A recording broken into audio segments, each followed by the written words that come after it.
You guys see my handsome face? We got you. There we go. Good day. Good day, sir. Brian, how you doing? Good, thanks, Randall. William?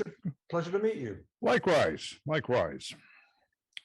So, Have you guys met before, William? I've had the pleasure of meeting Randall at a conference in 2018, I think it was, in Arkansas with Graham Hancock, James. yeah. Okay, that was it. I couldn't quite put my finger on where it was. Yeah. Earthkeepers. America Before had not even come out. Graham had just finished writing that book. And joined us at the conference. You were there, of course, and Robert Schock. So it's a wonderful event. Yeah, I mean, I hadn't firmed up any thoughts yet, but I thought if we could somehow maybe coordinate a little bit where there could be some overlap, some some connections between our different presentations. And I'm kind of familiar with your work, Brian, not nearly as much as I'm going to be, though, because Robert has been filling me in a little bit. And William, I've gotten more familiar with your work since I met with Warren Sturry and Ryan. You know what I'm talking about, Ryan. Yeah, Ryan Tuberville, right? Tuberville, yeah, of course, right.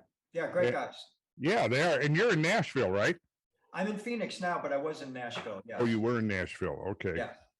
There's very interesting links to the Grail Mysteries in Nashville. Yeah. Historically, very quickly in 1997, 98, I wrote a book about FDR and his quest for the Holy Grail. Mm-hmm.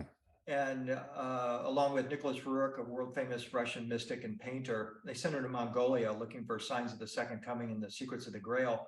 And there were 100 letters that were written by FDR Secretary of Agriculture, Henry Wallace, to her during the course of this expedition. And they pointed to Nashville as a site where they were going to return the Grail Mysteries. Interesting. And I vaguely remember those stories. But obviously you're up on them more than I am at the moment, but I don't remember the Nashville connection. Right. It's something that I turned over. Part of the mystery of the Grail involves the earliest Christian art that portrays Jesus performing the miracles of transmutation with a rod or a wand. And so that opened up the possibility, well, what if the Grail is in part a wand? It's different things. There's different components to the Grail. Yes, yes, exactly. And so what if part of it is a wand, and the wand is like an instrument, a tool, a technology for conducting something, like a symphony conductor's wand. And that then brings in the idea of a tone that transmutes one thing into another. That's essentially what the Grail is about, as I understand it: transmutation, transmuting the human body into a higher celestial form, but also transforming the land, renewing the planet. Yeah, perfect. See, and you said the kind of magic word that that's been my approach, is that the Grail is a symbol for a technology that essentially has been lost, but possibly preserved within certain enclaves for the centuries, but for the most part, lost. And, I was particularly attracted in the stories of the Grail about the wasteland, the recovery of the wasteland, the idea that humans and the land are linked, the king and the land are one. Yeah. When the king is debilitated, the land is debilitated. The Grail is the secret of the recovery of the wasteland, the recovery of the ailing king. And behind there is this technology of rejuvenation.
give Randall a round of applause before we leave. Don't sneak out of the room. Jeez.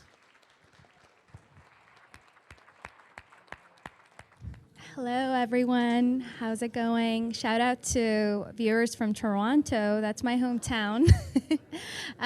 Yeah, let's go around and talk to everyone that's here. I've been engaging in some amazing conversations, so perhaps we'll get some more. Let's go. Hi. Hey. How are you? Good. Good. We're streaming for our live stream audience. I thought we engaged in some thought-provoking conversation did, yeah. earlier. So how was your experience here? Do you feel that it added value and sort of sense of community to, what you came here for? Yeah. Should I talk into this? Yeah, I think that first of all, to be around like-minded individuals is incredibly recharging. To feel like you're not crazy, to be able to have dialogues with people and just feel like there's common ground and you don't have to try to build some bridge across the divide is pretty cool. And I've never experienced being, in the same room with Randall Carlson, which has been a really cool experience, just absorbing is whatever I can absorb. I don't feel like I have a very big bucket to catch it all because he's got so much just coming out all the time. But it's been really cool, and it's made me, I don't know, want to go a lot deeper in a lot of there's so many different threads and meeting people here. It's I have a podcast, and so it's I think I've got 4 or 5 podcasts I got to do now just based on people that I've met here. So I'm stoked, and this is my second time being at the Creative Arts or the Creative Life Center here in Sedona, and last time was great too. It's been just golden in my opinion. It's been fun. Yeah, thank you for sharing that. And what is the name of your podcast? It's True North Project. So, Amazing. Yeah, we'll look out for you and see what you have going on from, what you distilled from this event. Yeah, definitely. It's nice to chat. Yeah, thanks. Let's go. You know what? I love it over here. Just throughout the talk, I've taken a walk out to the Zen Center and just unwinded and really grounded in the information that I'm intaking. It's just really a dream true for me to be here, to really listen to people that I've been admiring for a really long time, and also to make friends. Let's see. Hi, Heather. Would you like to talk to us in the live stream audience? Hi, live stream audience. How are you? Maybe my husband's watching. Hi, dear, if you are. Can you tell us a little bit about your experience and what you've distilled so far? Well, it's a lot to put into words. There are brilliant minds and excellent ideas and a lot of foundational principles that are building into something that's really going to be, I think, life-changing for our culture and maybe the entire world. So it's very exciting to be in person with all of these like-minded individuals who are all adding pieces to the puzzle so that we can all collaboratively come up with ideas and solutions for so many of the issues that we're finding in our lives today, and hopefully going forward for future generations. So I am really enjoying it. Yeah, like Randall said, this whole thing is very pregnant with opportunity, and just the outcome of what something like that would have for future generations to be able to engage in, learning about geomancy or learning about sacred geometry or some of the lost trades, that younger generations right now, just being digital natives, don't really have access to. I know. It's almost heartbreaking that we've lost so much knowledge over all these years, but I have a lot of hope that we're going to collectively bring it back and have some of these beautiful complete libraries. And I like the trades and the skills, and really embracing this idea that we can continue to elevate the productivity and the happiness and the fulfillment of culture, as a group. So Thank you so much for sharing. It was also a pleasure to engage in conversations with you. I've learned a lot, so thank you. you too, you're very welcome. Thank you. go. Hello, Lucas. What's it like to be in Sedona again?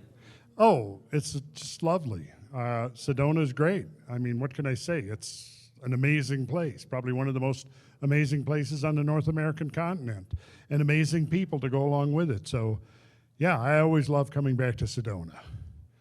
How's the workshop been going? So far, I think good. I mean, I think it's been receptive. I felt good about the information, the knowledge I've been able to get out up to this point.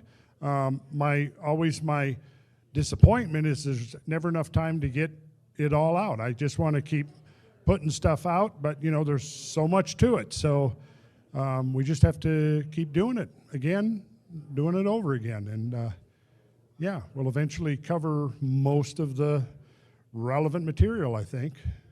But yeah, you can't do it in a single weekend. It's too much. Yeah, and Sanaz agrees with me.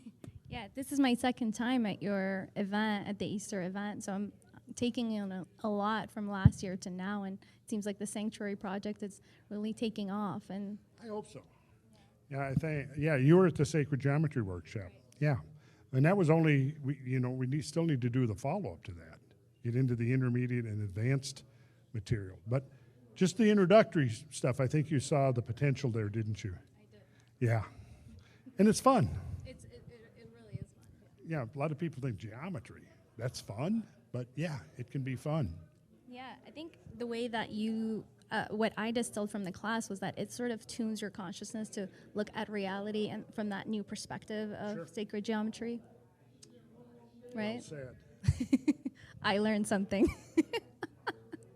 Thank you so much. I really enjoyed it. And I'm also looking forward to tomorrow and seeing what that has in store as well. Yes, and I get a break. There'll be other speakers tomorrow, so yeah, it's going to be very interesting, I'm sure. And Graham Hancock has a lot to bring to the table. So yeah. Excited for day 2. And all right, well, yeah, I'll see you tomorrow then. right. Okay.